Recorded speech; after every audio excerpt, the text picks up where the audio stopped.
and be like, oh, it's trash, just like they wrote off several other shows that we really were fans of, but many people didn't like it. We're not gonna talk about them. Please don't talk about this show before you even give it a chance. Like, y'all, I already know how it's gonna be. They're gonna be like, oh, and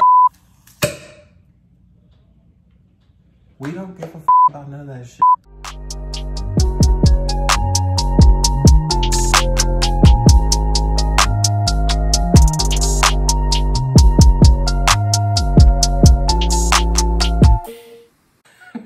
Hey everybody. Hey everyone, welcome back to the Allie and Rai Show.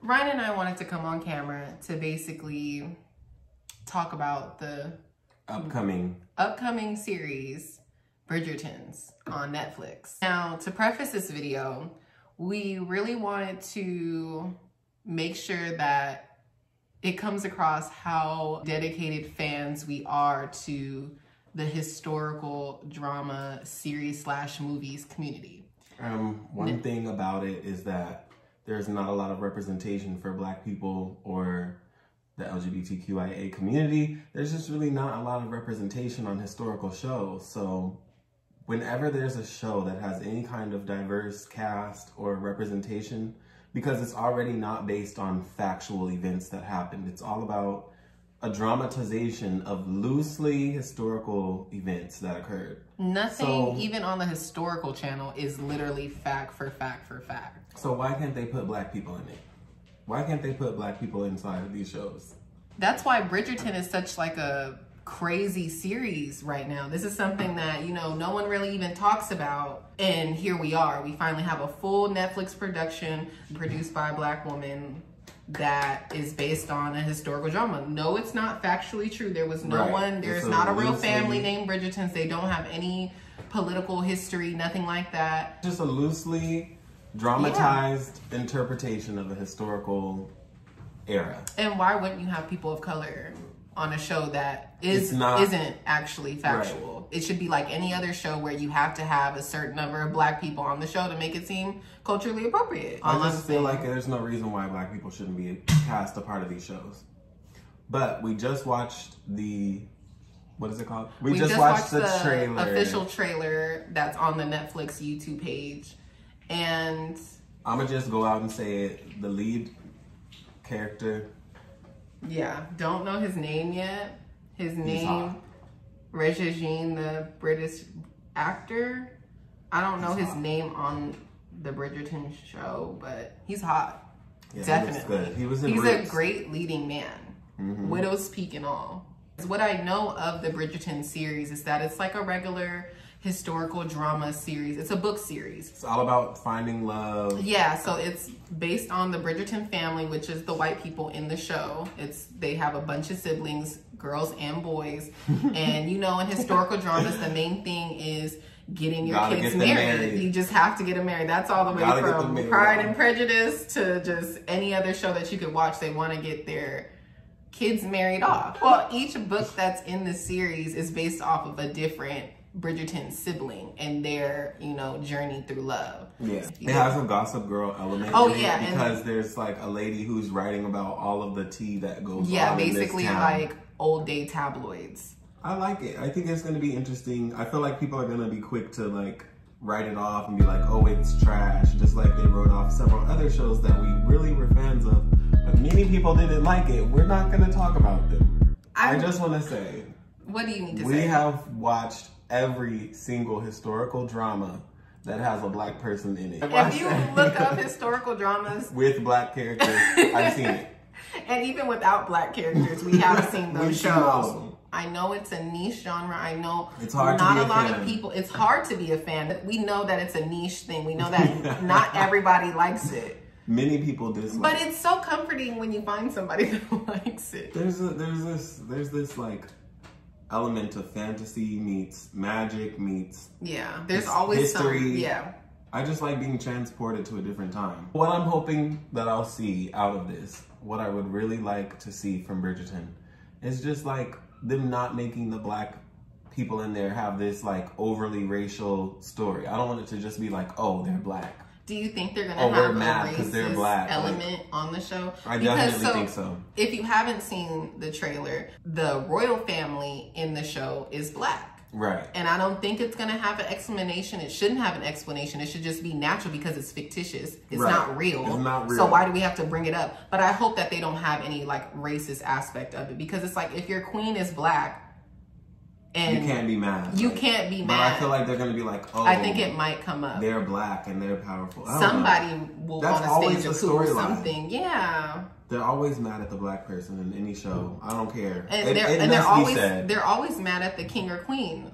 I don't know if like they're going to be that serious to like have coups and stuff in this show, but that would be crazy. But I'm really excited to have a black royal family. That means so much. We've been watching shows like this for 10, 15 years. And you've never seen that unless they went to Africa. Like, you know, if they went to Egypt, Morocco, like something in the show, they were magically like on the Mediterranean Sea or something like that. And they just ran into some black people. Random. And usually black people don't play a pivotal role in any of these historical They play shows. the handmaiden. They might have been a traitor or something, a captain. I'm hoping that it has some kind of action element to it. I feel like it's not going to. But you never know. The fact that it's Shonda Rhimes, though, like, you just have to... She's written some very compelling stories. And it's gonna get juicy. One of these Bridgerton siblings is gay. Yeah, one of them is gay. Odds are they have like 8, 9, or 10 kids. One of them is gonna be gay.